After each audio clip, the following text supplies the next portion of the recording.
अस्सलाम वालेकुम व्यूअर्स, कैसे हैं आप सब। उम्मीद है आप सब खैरियत से होंगे। Welcome back to another vlog और ट्रैवल सीरीज़ का पार्ट 5 में आपके साथ शेयर करने लगी हूँ। तो आपके साथ मैंने लास्ट व्लॉग में शेयर किया था first day and second night at फंडर हमारी, और फिर हमने डिसाइड किया था कि हमने एक दिन और स्टे करना है। तो अब हम सुबह उठे थे, नाश्ता वगैरह किया और फिर हम दोबारा निकले फंडर को एक्सप्लोर करने के लिए। तो इस दफ़ा हम जा रहे थे दूसरी जगह पे, और हमने जाना था ऊपर जहाँ पे रिज़ॉर्ट्स बने हुए हैं, मतलब फंडर वैली से इंटर होने से पहले जो ऊपर सड़क पे रिज़ॉर्ट्स बने हुए थे। मुझे ऐसा लग रहा था कि वहाँ पे ना बिल्कुल वैसा ही व्यू आएगा फंडर वैली का, कि जैसा कि हमें पिक्चर्स वगैरह में या इंटरनेट पे दिखता है। क्योंकि यहाँ पे जो है ना जब हम नीचे होते हैं तो उस तरह का व्यू हमें कम्प्लीटली नज़र नहीं आता। तो लेकिन ये है कि वो सिर्फ ड्रोन कैमरा के साथ आप बना सकते हैं। ये मुझे आइडिया हुआ जब हम लोग ऊपर गए, लेकिन ये है कि हमने फिर भी उसको एक्सप्लोर करना था। तो ये था रात का व्यू, मैंने आपके साथ शेयर किया था। ये कैंपिंग साइट थी जहाँ पे हमने स्टे किया था। फिर सुबह हम निकले और हम जा रहे थे अब जो थोड़े से रिजॉर्ट्स बने हुए थे, उसके बाद हम लोग ऊपर जा रहे थे। यहाँ पे ये देखिए, अब डक्स भी थी, बहुत सारे जानवर यहाँ पे लोगों ने पाले हुए हैं, और डक्स बहुत मज़े से पानी में इंजॉय करी थी। और यहाँ पे एलिज़ा भी कुछ अपनी व्लॉगिंग कर रही थी साथ। एलिज़ा की व्लॉग्स भी मैं आपके साथ शेयर करूँगी। तो उसके बाद बच्चों के लिए तो हाइक थोड़ा सा मुश्किल थी, लेकिन ये कि मुश्किल मुश्किल से कर ही लिया, थोड़ा स्टे कर कर के। अलीज़ा के लिए मुश्किल हो रहा था, आइज़ल को उसके पापा ने उठा लिया था ज़्यादा देर। तो क्योंकि चढ़ाई थी और लंबा रास्ता था, मतलब थोड़ा टाइम ज़्यादा लग गया था, लेकिन ये कि हम लोग थोड़ा स्टे करते करते पहुंच गए थे। तो हम लोग ने स्टार्ट किया था सफ़र। पहले हमने जो जहाँ पे हमने स्टे किया हुआ था वहाँ से हमने सारे रिज़ॉर्ट्स वगैरह क्रॉस किया। अब ये जो जगह है, यहाँ से आप नीचे उतरते हैं तो फंडर वैली स्टार्ट होती है। तो यहाँ पे हम ऊपर जा रहे थे क्योंकि हमने ऊपर वाले रिज़ॉर्ट्स तक पहुँचना था। तो ये आप देख सकते हैं नीचे का व्यू कितना प्यारा लगता है। बहुत ही ग्रीन सरसब्ज़ ये वादी है, और इसके अंदर बहुत ज़्यादा ग्रीनरी है, और फसलें वगैरह भी इसी वजह से बहुत ज़्यादा इसमें उगती हैं। तो ये आप यहाँ से देख सकते हैं। अच्छा, यहाँ पे अब हम इस पॉइंट तक पहुँच गए थे। यहाँ से आपको ढकी छुपी सी झील नज़र आना शुरू हो जाती है, लेकिन ये जो है ना, ये थोड़ा सा आगे हैं तो ये झील का कंप्लीट व्यू है, और बहुत प्यारी खामोश सी झील है, और बहुत साफ़ क्रिस्टल क्लियर पानी है इसका। अच्छा, यहाँ पे हमने फिर पूछा था तो उन्होंने बोला कि जो रेस्ट हाउस है इसके अंदर से ना आपको, मतलब इसकी बैक साइड पे बिल्कुल अच्छा सा व्यू आपको मिल जाएगा फंडर वैली का। तो फिर हम इसके यहाँ से उतरे, और फिर इसके नीचे काफ़ी दूर तक मतलब हम उतर के हाइक करके गए, लेकिन फिर भी इसी तरह का व्यू बनता है। तो वो जो व्यू था ना, वो ड्रोन के साथ ही आता है, जो इसके बिल्कुल एरियल व्यूज़ होते हैं। लेकिन बहुत प्यारी वादी है, और ये जो आपको छोटे छोटे पैचेस नज़र आ रहे हैं, यहाँ पे लोगों ने फसलें वगैरह उगाई हुई हैं। और ये सारा रास्ता जो आपको कच्ची सड़क नज़र आ रही है, यहाँ से हम फिर वापस आए थे। और ऊपर से ये झील का नज़ारा था, झील बिल्कुल क्लियर नज़र आती है, और ये बहुत प्यारा व्यू था इसका। और ये आप दरख्त देख सकते हैं, इसके साया भी नज़र आ रहा है, और बहुत सारे दरख्त हैं जो पानी के अंदर उगे हुए हैं। मतलब किसी टाइम पे दरख्त थे, फिर जब पानी आया तो वो दरख्त वहीं पे थे, फिर पानी के अंदर वो अब दरख्त नज़र आते हैं। बहुत गहरी झील है, और यहाँ के लोग जो रहने वाले हैं वो ये बताते हैं कि यहाँ पे विंटर में स्कीइंग के लिए भी लोग आते हैं, क्योंकि इसके ऊपर बर्फ़ की बहुत मोटी तह जम जाती है। और ये इसका व्यू था। यहाँ पे फिर हमने इसका सारे कैप्चर वगैरह की, वीडियोस वगैरह बनाई, और फिर हम यहाँ से वापस आ गए थे। और हम दूसरी साइड से वापस आए थे, जिस साइड से गए थे उसकी अपोजिट साइड पे, मतलब हम झील वाली साइड से वापस आए थे। तो वो भी मैं आपके साथ सारा ट्रैक शेयर करती हूँ। तो बहुत प्यारा ट्रैक है, और ये कि अगर आप इस तरह की जगहों को एक्सप्लोर करें, जाएँ तो ज़रूर एक्सप्लोर करें, क्योंकि वो छोटी सी जगह है। फंडर वैली जो है ना, वो कोई बहुत बड़ा इलाका नहीं है। फंडर काफ़ी बड़ी जगह है, लेकिन फंडर वैली जो है ना, वो बहुत छोटी सी है, इसको आप आराम से एक्सप्लोर कर सकते हैं। तो ये देखें, क्रिस्टल क्लियर पानी है झील का, और उसमें आपको रेड कलर की मछलियाँ भी नज़र आएंगी। बहुत ही प्यारी ये झील है, बिल्कुल खामोश सी, और बहुत ज़्यादा जो है ना, ये इसका पानी साफ़ सुथरा सा है, और इसमें आपको ट्राउट बहुत ज़्यादा इसमें होती है, और अब रेड कलर की फ़िश भी इसमें होती है, जो भी बहुत प्यारी लगती है पानी में। तो अब यहाँ से हम दूसरी साइड से आ गए थे, और यहाँ पे हमने थोड़ी देर स्टे किया था। और यहाँ पे आप देख सकते हैं, इसको मैंने कैप्चर करने की कोशिश की है कि आधे पहाड़ों को बादल ने बिल्कुल कवर किया हुआ था, और आधे पहाड़ों पे सूरज था, और मतलब बाकी सारा जो मौसम था वो भी क्लाउडी ही था, लेकिन पिछले पहाड़ों पे भी सूरज की रोशनी थी। तो इससे इतना प्यारा सा इफेक्ट आ रहा था, इतनी प्यारी सी लाइट बन रही थी।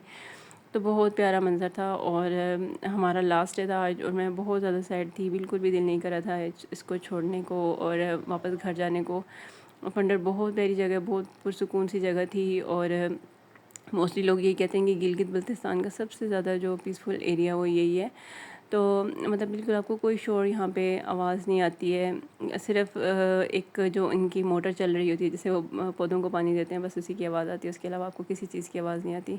उसके बाद हम वापस आए, फिर हमने खाना शाना खाया, और उसके बाद ये शाम को मैंने चाय बनाई थी, और बच्चे यहाँ पे खेल रहे थे, इन्होंने भी बहुत इंजॉय किया। अब शाम का टाइम यहाँ पे होना शुरू हो गया था, मतलब 3 बजे के बाद यहाँ पे मौसम ज़्यादा अच्छा हो जाता है कि मतलब जब धूप जाना शुरू होती है तो हल्की हल्की ठंड और हवा तेज़ चलनी शुरू हो जाती है। तो यहाँ पे बच्चे भी जो थोड़े थोड़े अपने जो है ना व्लॉग्स बनाने की कोशिश कर रहे थे। तो ये शाम का मैंने व्यू कैप्चर किया है और ये आप देख सकते हैं पानी बह रहा है, लेकिन पानी की बिल्कुल कोई आवाज़ नहीं आती, बिल्कुल खामोशी से पानी चलता रहता है और 2 रुख पे चलता है, लेकिन फिर भी इस पानी में बिल्कुल खामोशी है, कोई पानी की आवाज़ नहीं आती आपको और ये चलता रहता है। और यहाँ पे पानी इतना ज़्यादा गहरा भी नहीं है, आगे आगे थोड़ा ज़्यादा गहरा हो जाता है, लेकिन ये कि बहुत प्यारी, बहुत पुरसुकून जगह थी और हमने बहुत ज़्यादा इंजॉय किया यहाँ पे। और इवन कि अभी भी हम लोग इसको याद करते हैं क्योंकि बहुत ज़्यादा क्वालिटी टाइम हमने यहाँ पर स्पेंड किया है। और ये बहुत प्यारा सा व्यू था फंडर में, हमारी आखिरी शाम और उसके बाद आखिरी रात का व्यू। और बहुत ही ज़्यादा पीसफुल ये टाइम होता है यहाँ पे। उसके बाद यहाँ पे ऑलमोस्ट मगरिब का टाइम होने वाला था और ये आप ऊपर देख सकते हैं, यहाँ पे भी ना रेस्ट हाउस वगैरह बने हुए हैं, यहाँ से भी व्यू अच्छा आता है, मतलब ज़्यादातर लोग यहाँ पे स्टे करते हैं, कम लोग ही नीचे आते हैं। लेकिन ये कि जो व्यू बिल्कुल पानी के पास का है वो ऊपर आपको फिर भी नज़र नहीं आएगा।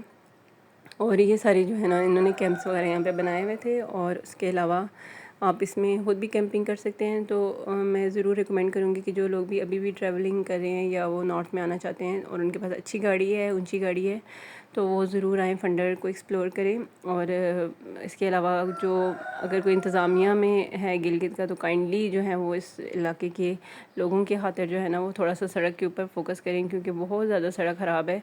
और सबसे ज़्यादा मुश्किल जो लाइफ है यहाँ पे औरतों की, बच्चों की है, जो कि स्कूल गोइंग या कॉलेज गोइंग बच्चे हैं, वो बहुत मुश्किल से ट्रैवल कर रहे हैं। तो काइंडली थोड़ा सा जल्दी जो है वो सड़क बनाने का प्रोसेस किया जाए, ये मेरी भी रिक्वेस्ट है। और जो गिलगित के अगर कोई प्रोफेशनल्स या कोई हाई लेवल पे हैं तो उनको भी ये हुकूमत से और रिक्वेस्ट करनी चाहिए कि इस चीज़ को फोकस करें वो और इस काम को स्पीड से कर लें। उसके बाद फिर रात के खाने का ही बस हो गया था और आज खाना मैंने खुद नहीं बनाया था, मैंने हम लोगों ने इन्हीं से ही लिया था। और ये हमें मतलब यहाँ पे ना खाना भी आपको बना के देते हैं, कुछ मतलब लिमिटेड से ऑप्शंस हैं इनके पास, लेकिन मेरे हस्बैंड का ये था कि मतलब ज़ाहिर है ये लोगों ने रिज़ॉर्ट्स बनाए हुए हैं तो हमें इनको थोड़ा सा बेनिफिट देना चाहिए। तो हमने चिकन कढ़ाई और साथ ट्राउट ऑर्डर की थी रात के लिए, और ये दोबारा से सेटिंग मैंने चेंज की थी कैंप की। और यहाँ पे बच्चे खेल रहे थे थोड़ी देर के लिए जब तक खाना आ रहा था, तो इसके बाद उन्होंने यहाँ पे खेला, थोड़ा सा एंजॉय किया, फिर हमने खाना शाना खाया और उसके बाद उनको सुला दिया। सुबह हमारा ये था कि हम जल्दी निकलेंगे क्योंकि रोड पे काम हो रहा है, जगह जगह रुकना भी पड़ता है, तो फिर धूप में बहुत ज़्यादा ट्रैवलिंग होती है, तो इसलिए हम लोगों ने इनको सुला दिया था जल्दी। और सुबह हमने फिर प्लान किया था कि हम अर्ली मॉर्निंग निकल जाएंगे। तो उसके बाद ये सुबह का मंज़र था, उसके में हमने पराठे मंगवाए थे और साथ कुछ अंडे बॉयल थे और फ्राई अंडे थे, उसके बाद चाय थी। तो इसके साथ हमने नाश्ता किया और फंडर को एंजॉय किया, कुछ वीडियोस वगैरह बनाई और बहुत बहुत दुखी दिल के साथ जो है ना हमने फंडर को गुड बाय कहा, बहुत ज़्यादा दुखी दिल के साथ, क्योंकि बिल्कुल भी दिल नहीं कर रहा था। और इतनी प्यारी जगह थी, इतनी प्यारी जगह थी कि आपकी इसके साथ बहुत ज़्यादा अटैचमेंट हो जाती है। और ये मैंने लास्ट जो है ना फिर इसके कैप्चर किए। ये सुबह का व्यू होता है यहाँ पे और इस टाइम पे ठंड भी होती है और ये अर्ली मॉर्निंग ऑलमोस्ट 7 या 7:30 का ये टाइम होगा, और इस टाइम पे धूप जब आती है तो इस तरह का व्यू बनता है। तो रास्ता बहुत मुश्किल था, सबसे ज़्यादा क्रेडिट जो है वो मैं अपने हस्बैंड को दूंगी कि वो मतलब वो तो बहुत अच्छे टूरिस्ट हैं और वो हमेशा यही कहते हैं कि मतलब रास्ते को और ये रास्ते की मुश्किल को नहीं देखते हैं। अगर आप कहीं जा रहे हो तो आप ये देखते हो कि हम रास्ते में जो इंजॉय करने की चीज़ें हैं उस चीज़ को देखते हैं। तो मतलब मुश्किलें तो होती हैं, मुश्किल के बगैर तो खूबसूरत जगह पे आप नहीं पहुंचते। तो वो जो है ना वो मुझे काफ़ी मोटिवेट करते रहे। हालांकि ट्रैवलिंग सारी जो है ना गाड़ी वो चला रहे थे, बहुत मुश्किल ट्रैवलिंग थी और बहुत मुश्किल रास्ता था, लेकिन वो बहुत ज़्यादा जो थे ना वो ऑप्टिमिस्ट थे। उसके बाद फिर ये लास्ट में एक दफ़ा मैंने कहा कि मैं पानी के पास जाऊंगी और पानी में बैठूंगी थोड़ी देर। तो यहाँ पे मैं फिर गई थोड़ी देर पानी के पास गई, पानी की वीडियोज़ वगैरह बनाई और फिर बोझल दिल के साथ जो है ना फिर हम वापस आ गए। और उसके बाद फिर सारा पैकअप वगैरह किया, सेटिंग वगैरह गाड़ी की दोबारा से सेट की और आराम से कंफर्टेबल सी जगह बनाई और आइज़ल की भी पीछे जगह बनाई, क्योंकि आइज़ल जो है ना वो बहुत ज़्यादा इरिटेटेड रहती थी सामने और धूप भी बहुत ज़्यादा पड़ती थी। तो यहाँ पे मैं फिर लास्ट गुड बाय करके आ गई थी फंडर को। और बस ये सारा जो है ना यहाँ पे चल रही है सारी दुनिया तो चलती रहती है, लेकिन हमने जाना था बस यहाँ पे। फिर हमने वहाँ से चेकआउट किया और फिर हमने स्टार्ट किया अपना अल्लाह का नाम लेके दोबारा से सफ़र। तो ये था हमारा फंडर का टूर। हमने यहाँ पे 3 रातें और 2 दिन स्टे किया, और मेरा एंड पे मतलब सेकंड डे मेरा फिर प्लान बन गया कि हम एक दिन और स्टे कर लेते हैं। लेकिन फिर आगे भी हमें कोई आइडिया नहीं था कि चित्राल वाली साइड पे रोड किस तरह का होगा। हमें हमारे ज़हन में था कि हम 2 दिन में पहुँच जाएंगे, लेकिन हमें आइडिया नहीं था कि आगे रोड कंडीशन कैसी होगी। तो इसलिए और वापस भी आना था, क्योंकि हमें आलमोस्ट 7 डेज़ बन जाने थे। अगर हम 2 डेज़ भी लगते वापसी पे तो हमें 7 डेज़ बन जाने थे। तो इसलिए हमने फिर सोचा कि चलते हैं, इंशाल्लाह ज़िंदगी हुई तो फिर कभी आएंगे। मे भी तब तक रोड भी बन जाए तो हम फिर ज़्यादा मुश्किल नहीं होगी। तो बहुत प्यारी जगह थी, बहुत इन्जॉय किया। जो लोग भी ट्रैवलिंग के लिए निकल रहे हैं या जाना चाहते हैं और अच्छी जगह, पीसफुल जगह की तलाश में हैं, तो वो ज़रूर जाएं। बाइकर्स यहाँ पे बहुत ज़्यादा आते हैं। बाइकर्स के लिए फिर भी इतना ज़्यादा मुश्किल नहीं है, लेकिन जिनके पास ज़्यादा अच्छी गाड़ी है, ऊंची गाड़ियाँ हैं, वो ज़रूर जाएं और ज़रूर इसको एक्सप्लोर करें। लेकिन ये कि कुदरती जो चीज़ें हैं और इनकी सफाई का ख्याल रखें। वहाँ जाके गंदगी फैला के या चीज़ें तोड़ फोड़ के फल ना आएँ, और इन चीज़ों की, इन जगहों की केयर करें ताकि ये बिल्कुल ऐसी रहें जैसी ये नेचुरली एग्जिस्ट करती हैं। तो नेक्स्ट वीडियो में इंशाल्लाह आपके साथ मैं शेयर करूँगी शंदूर पास और चित्राल का व्लॉग। तो यहीं पे मैं करूँगी अपने व्लॉग को भी एंड। उम्मीद है आपको पसंद आया होगा। Thank you so much for watching.